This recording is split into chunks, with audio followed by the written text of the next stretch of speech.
Hello, YouTube. This is Mr. Bakari, and today we are going to graph parabolas within the unit of conic sections. Okay, so the application is a little bit different from the traditional Algebra 1 or maybe Algebra 2 application of parabolas. So as you can see here, we've got a parabola, and you just need to be, before we get started here, we just need to be familiar with all the different parts. So this line that bisects the parabola, this is called the axis of symmetry. Okay. The focus is this point within the parabola that is c distance from the vertex. That same c distance the other way, we have this imaginary line that is called the directrix. Okay. If you go back to the focus, the width of the parabola through the focus is the focal width, which is 4 times c. 4 times c. And we're talking about this c right here. Okay. Now, C may be P in your textbook or in your class. It doesn't matter, but sometimes it appears as the letter C, sometimes the letter P. We have our equations up here, and we've got two because in conics, in the application, we have horizontal parabolas as well as vertical parabolas. So when it's written like this, where x is squared, it's a vertical parabola, and when it's written with y squared, it is a horizontal parabola. Okay? All right.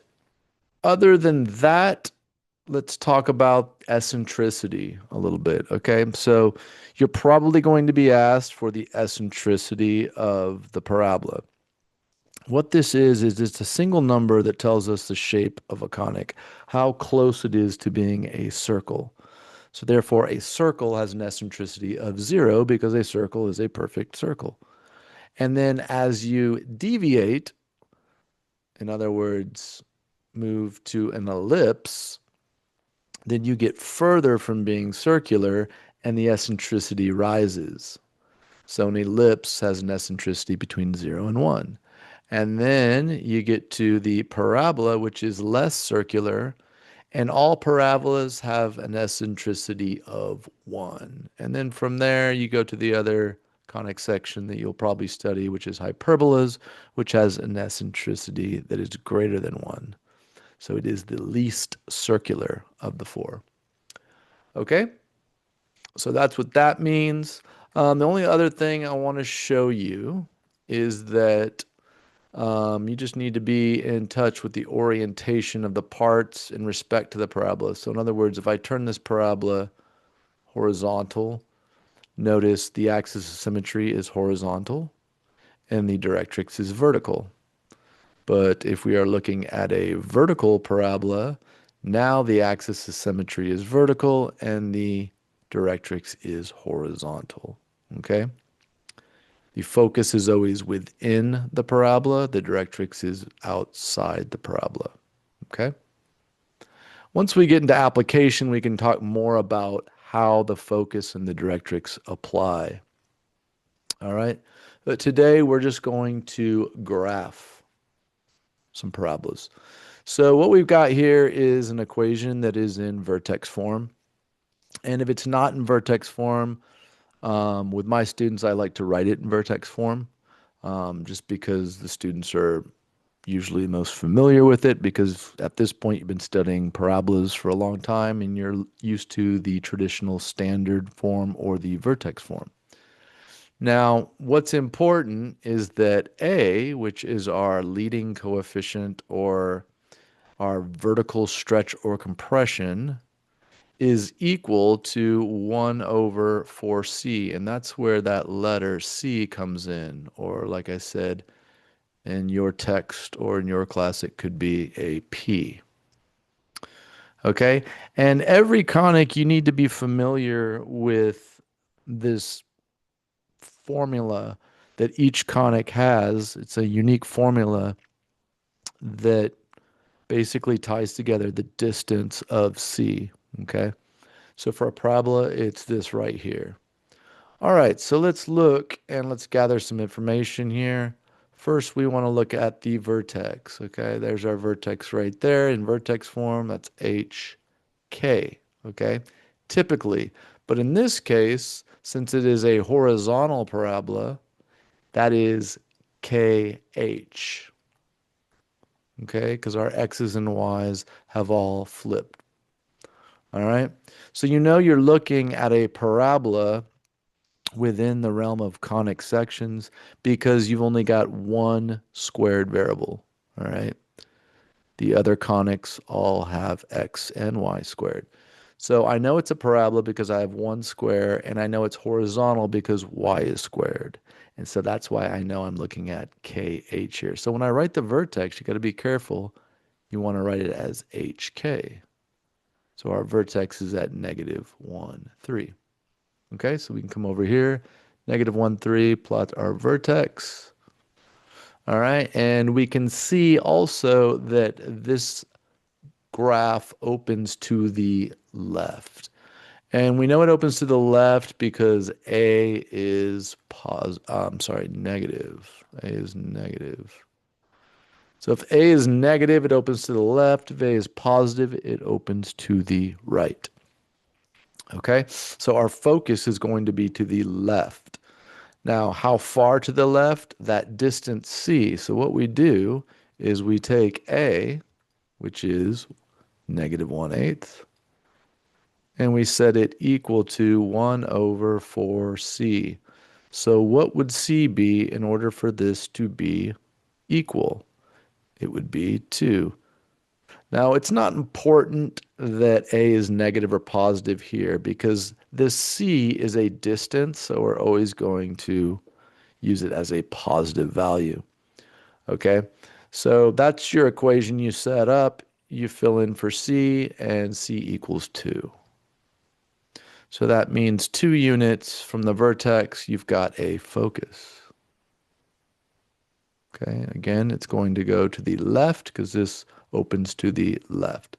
So our focus is at negative 3, 3. All right. The axis of symmetry goes right through the center of our parabola. So it's going to be this line right here. All right. So we will write that line, of course, as an equation. And that equation is y equals 3. All right.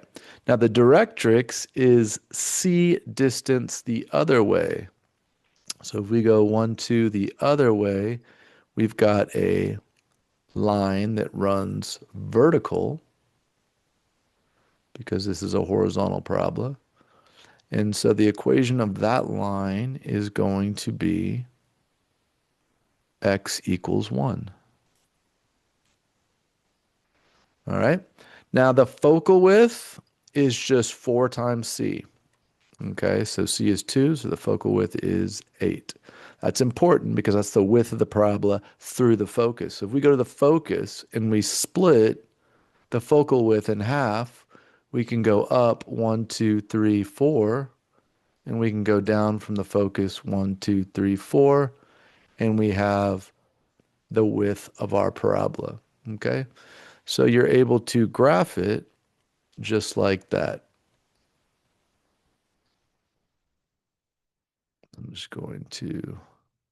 I'm using dotted lines here just for accuracy with my sketch pad.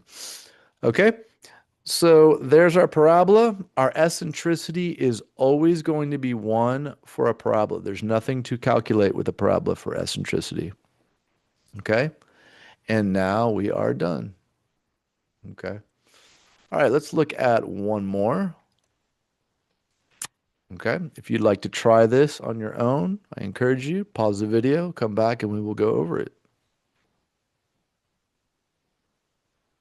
Okay, so this time we have a vertical parabola. How do we know that? Because x is squared and the equation is written in terms of y. So x squared equals vertical parabola. Okay, so now we are looking at h in parentheses and k, just like that. So our vertex here is negative 1, 2. Okay, negative 1, 2. And this opens down because A is negative. Okay, so with a vertical parabola, if A is negative, it opens down. If A is positive, it opens up. And with your horizontal parabola, if A is negative, it opens to the left. And if A is positive, it opens to the right. So this one opens to the left. I'm sorry, down. In fact, sometimes I encourage my students to just draw an arrow up here of the orientation of the parabola. So as you're finding all this and you're calculating, you are remembering which way you are positioning the parts. Okay, so the focus is going to be below that C distance away. So again, I'm going to set A equal to 1 over 4, and we're going to plug in C. So what would C need to be for these to be equal? Again, we do not need to worry about the negative sign there because we are looking for a positive value here because C is distance. Distance is always positive. C is equal to 1. Okay, so I'm going to go 1 down from my vertex, and there's my focus at negative 1, 1. All right. This time our axis of symmetry is vertical because we have a vertical parabola. Okay, and the equation of that line is going to be x equals 1, negative 1. X equals negative 1. Okay, our directrix is going to be C distance, the opposite direction from the focus. So we're going to go 1 up from the vertex. And there is our directrix. And that is at y equals 3. All right, our focal width is always 4c, so 4 times 1. All right, so we can go to our focus, and we will split the focal width left and right. Okay, so 4 all the way across, I'm going to go 1, 2 to the left, and 1, 2 to the right. And now we can see the outline of our parabola.